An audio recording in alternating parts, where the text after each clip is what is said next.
বৌদি আমি লাগাবো। না না, আমি কিছুতেই লাগাতে দেব না। আরে অসুবিধা কোথায় আর সমস্যা কোথায়? কোথায় অসুবিধা কোথায় সমস্যা সেটা আমি বুঝবো, তোমাকে বুঝতে হবে না। বৌদি বৃথায় রাগ করছো, ব্যাপার তো সামান্য, বুঝতেই পারবে না। সামান্যই হোক আর অসামান্যই হোক, হবে না মানে হবে না। আরে দরকার হয় টাকা পয়সা দেব। টাকা দাও আর পয়সা দাও, আমি লাগাতে দেব না। আরে এত চিৎকার করছে কেন? আরে লাগবে তো সামান্য, বুঝতেই পারবেন না। বুঝতে পারি আর না পারি, লাগাতে দেব না মানে দেব না। বৌদি কত আশা করে এসেছিলাম, নিরাশ করে দিলে।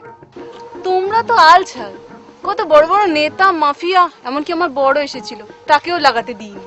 হ্যাঁ, দাদাকে লাগাতে দাওনি? কেন দাওনি বৌদি?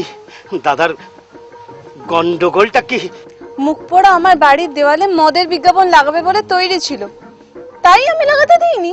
আরে আমরা মদের বিজ্ঞাপন দেব না, আমরা লালিপপ কোম্পানির হাতুড়ি মার্কা জাঙ্গিয়ার বিজ্ঞাপন দেব। জাঙ্গিয়ার বিজ্ঞাপন দাও আর ইয়ের বিজ্ঞাপন দাও, লাগানো হবে না, আসতে পারো। বৌদি একদম লাগাতে দেবে না? লাগাতে দিতে পারি, তবে একটা শর্ত। আরে শর্ত মর্ত যা বলবে কোনো আপত্তি নেই। বলছিলাম কি বৌদি, কোথায় লাগাবো? সামনে না পিছনে? সামনে হবে না, বাড়ির পিছনের দেওয়ালে লাগাতে পারো, লিখে দিও বিজ্ঞাপন লাগানো নিষেধ, নো স্টিক বিল, দরজায় দেব খিল।